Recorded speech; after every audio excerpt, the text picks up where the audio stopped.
you're about to crack up what they just said. Listen to some of the following children and what they wrote to their mothers on Mother's Day. One precious child said, "Dear Mother, I'm going to make dinner for you on Mother's Day. It's going to be a surprise. P.S. I hope you like pizza and popcorn." Another little boy said, "Mom, I got you a turtle for Mother's Day. I hope you like the turtle better than the snake I got you for last year for Mother's Day." And another little child said, "Dear Mother, I wish Mother's Day wasn't always on Sundays. It would be better if it were on Monday so we wouldn't have to go to school."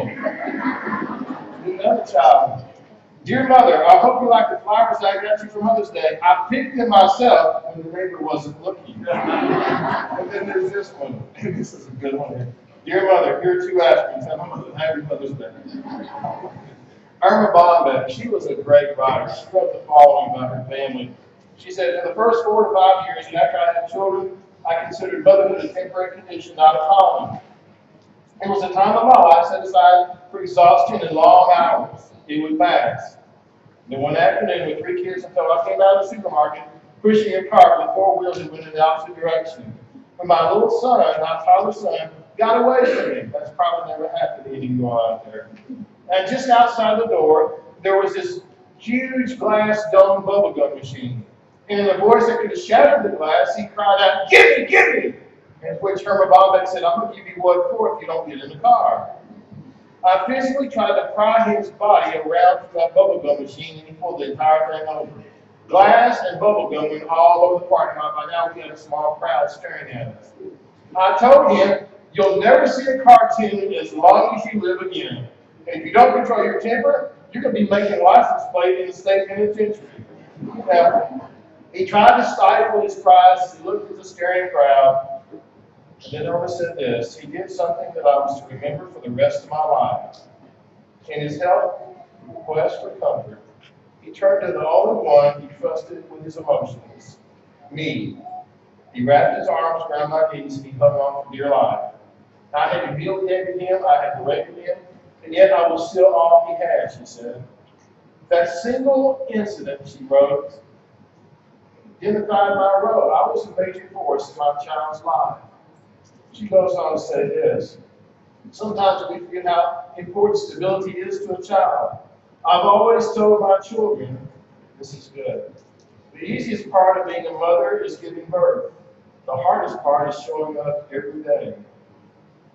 Mother's Day is traditionally a day when the children give something back to their moms for all the spit they produced to wash their dirty faces. Don't you miss those days? All the gum they held in their hands, all the noses they washed, and all the boo-boos they made well with a simple mother's kiss. This is the day mothers are rewarded for washing all the sheets in the middle of the night, driving kids to school when they miss the school bus, and during all those sporting events and all kinds of other on those hard bleachers.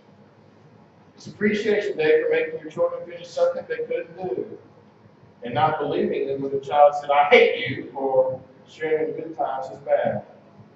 Their cards probably won't reflect it, but what they're trying to say is, "Mom, thank you for showing up."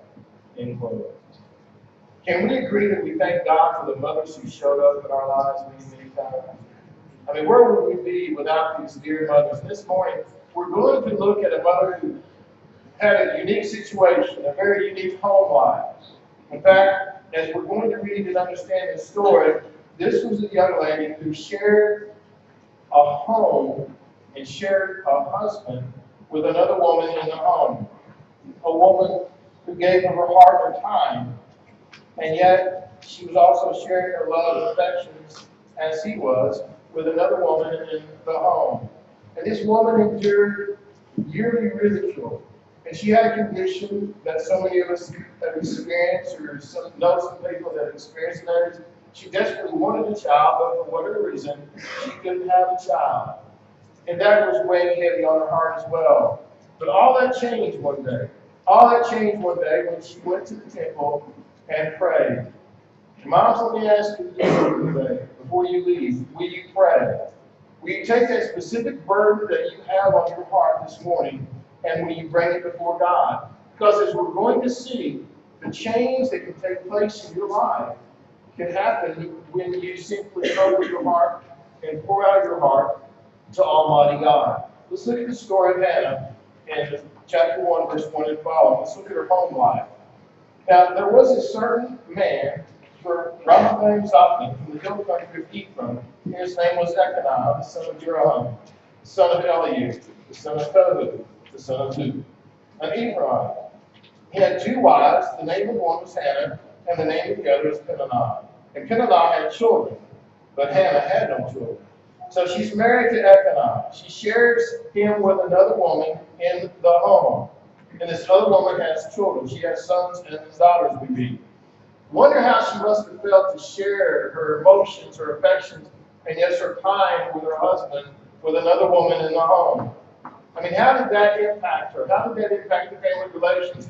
And then we read here she has no children.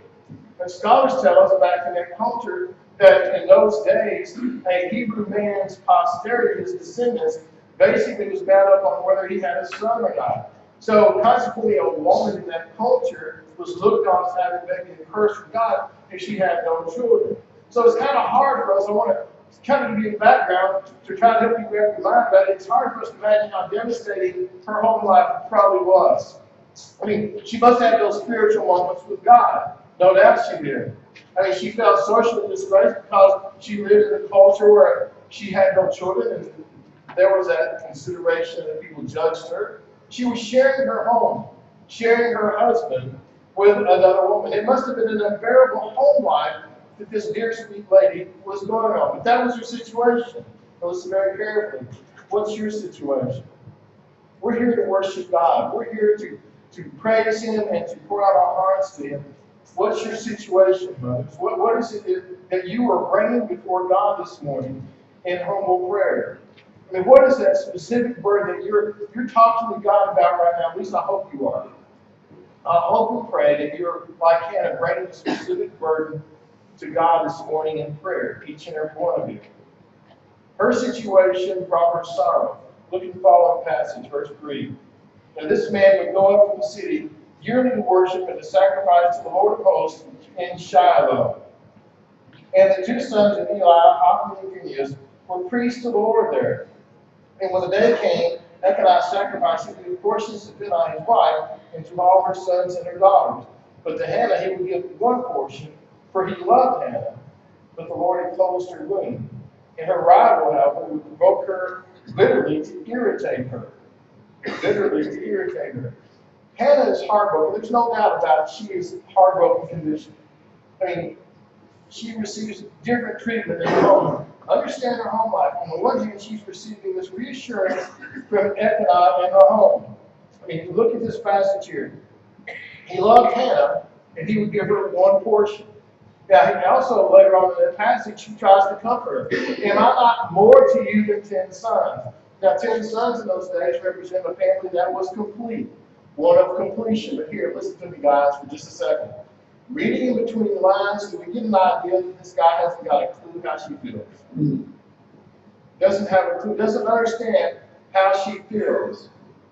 Now, listen, sometimes it's better to ask our wives how they feel rather than saying we know how they feel. Sometimes it helps to simply say, tell me how you feel. Tell me what I can do to understand what you're facing, how you feel, and what your emotions are. We need to give them that reassurance, that comfort, that support in the home. Because they're carrying around some burdens. They really, really are, as Hannah was. Because the burden she also had, not only she challenged, she's receiving this ridicule from her rivals, what the Bible says. That word rival. It literally was a strong emotional response. Apparently her rival knew which buttons to push. Can you imagine being tormented day in and day out by that woman? Literally, in some of your translations in this passage, maybe the rival troubled her sorely. In other words, what you're seeing happen here is this young lady, Hannah, she is crying out loud. She is crying out loud, maybe in her pillow, in her bed at night, because of the daily annoyance, the ridicule that her rival, is giving her about her condition, her child's condition. She knew which buttons to push. Peninnah, maybe on that, she knew which buttons to push. Now, Hannah has a husband, apparently, who hasn't got a clue how she feels. And she's sharing this man and his emotions with another woman, her rival, if you please. Let's camp here for just a second. I'll ask you a question. What do you do about the annoying people in your life? What do you do about the annoying people in your life? When people give you this, like they're treating here, they know which buttons to push. How do you react? What do you do? What's your response to people who know which buttons to push? Those raw, nerve buttons, if you please. Well, hopefully we'll do this together. The best thing we can do, when people get on our nerves is not lash back, but to do as she did in verse 9 and following. We pour out our heart to God. We talk to God. Let's look at Hannah's humble request or supplication. Verse 9. Hannah rose after eating and drinking in Shiloh. Now, Eli the priest was sitting on a seat by the doorpost of the temple of the Lord, greatly distressed, prayed the Lord, and she cried bitterly. And she made a vow, O Lord of hosts, if you'll indeed look on the affliction of your maidservant and remember me, and not forget your maidservant, but will give your maidservant a son, I will give the Lord all the days of his life, and no razor shall ever come on his head. And it came about, as she continued praying for the Lord, Eli was watching her mouth. And it tells us how she was praying. As for Hannah, she was speaking in her heart only, her lips were moving, but her voice was not heard. Eli thought she was drunk. And Eli said to her, How long will you make yourself drunk? Put away your wine from you. But Hannah said, No, my Lord, I am a woman oppressed in the spirit. I have drunk neither wine nor strong drink. I have poured out my soul before the Lord. Do not consider your maidservant as a worthless woman, for I have spoken until now of my great concern and provocation. And then Eli answered and said, Go in peace. May the God of Israel grant your petition that you asked him. Verse 18, Let your maidservant find favor in your sight. So the woman went away and ate, and her face was no longer sad. In a matter of a few short verses, this woman who showed up had a God who showed up and answered her prayer. In her family situation, her sorrow was truly unbearable. And it led her to come here at the temple and before everybody else, and she's just pouring out her heart to God. I mean, you can imagine what she's experiencing, what she's facing. Moms, if you're oppressed this morning because of family issues or health issues or something, do as she did. Either at your pew or at the altar momentarily, just pour out your heart to God. Give it over to God in prayer. And note, there's several things I want to point out about this situation. One is her prayerful position. She cried out bitterly. She wept bitterly. She'd been provoked by her rival in the home, and as she prayed, she's pouring it out. All her inward emotions are coming out. She's a desperate woman, a heartbroken woman. But also this, too, the prayer promise. She says, God, basically, if you answer this prayer, if you give me a child, if you give me, I will commit him to you all the days of his life. That's a promise. A promise that she made to Almighty God.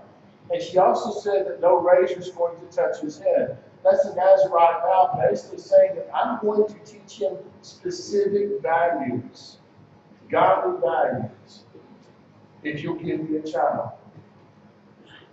Now, as she's praying, and we see that her lips are moving, but nobody hears her, Eli, the priest there, the third thing I want to share with you, sees her, watches all this, and thinks that she's drunk. Now, those of you who like to study the Bible, pause on that for just a moment, because what he's also telling us is apparently there probably were people that came to the temple in a drunken state and prayed. Which is said, it tells us the spiritual decline that was going on in the time as God was preparing to bring Samuel into the world. And so she tells him, No, I've not been drinking. She shares her heart with him. Now, what's sad about this is the two places that she should have found comfort and encouragement, the home and the temple, they came up short. Child of God, our home may be, our family situation may be chaotic at times, but let's pause from time to time encourage and love our family. Can you agree to that? Amen.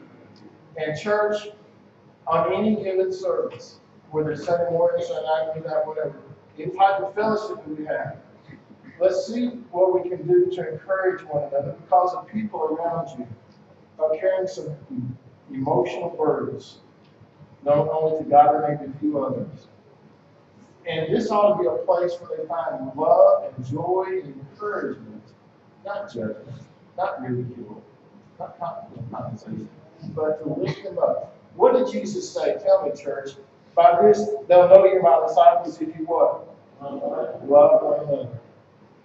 And if we do that, and we make that one of our focal points, we will do well.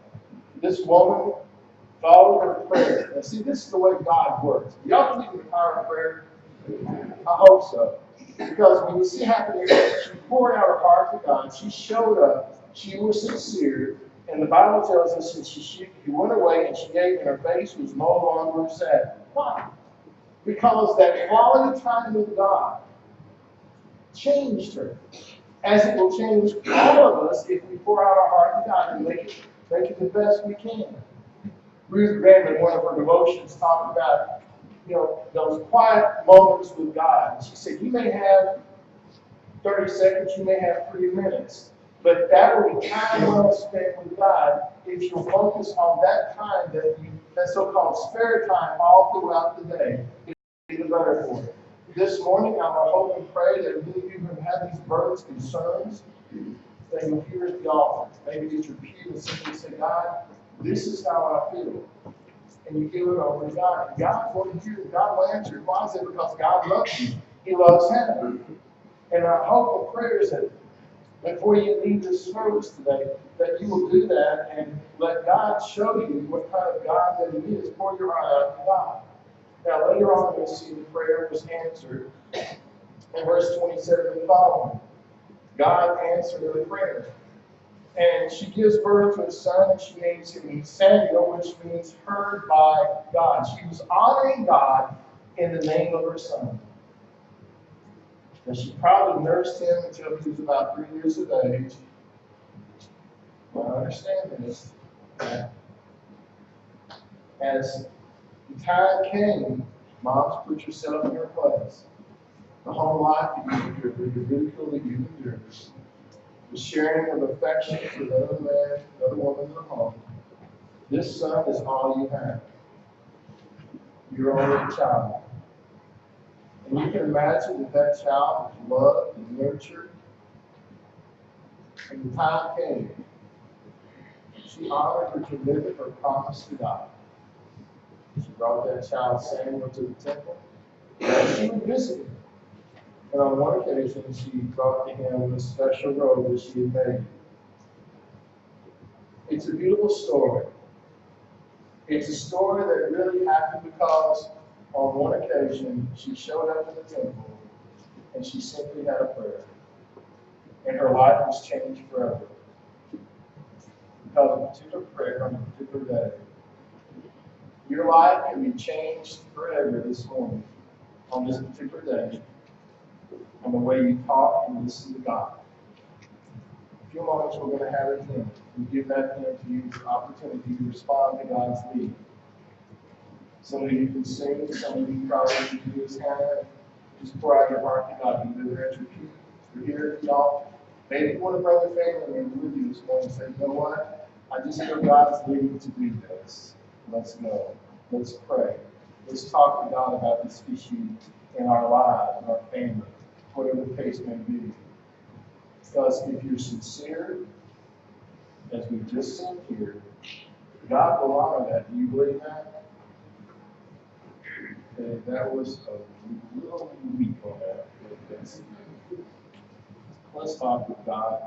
Take a moment in these next few moments. And if you're sincere, it'll change your life forever. Father, we thank you for the story of Hannah, a woman whose dedication to you inspires us. It's hard for us to imagine and comprehend the home life that she had, the hurt, pain, suffering. And yet, out of all that changed because of one prayer. You heard this precious woman, and you granted her prayer. You did for her what nobody else could do, just as you did for us. You do for us what nobody else can do. And then you know it's you. The blessings we have are from you and nobody else. The prayer answers are from you and no one else. And passages like this and experiences in our lives, when we're sincere and you show up, remind us of how much you care and how much you love us. And Father, we do pray that we take advantage of this time of worship and that we do as you lead us to do in our hearts. And you get the glory.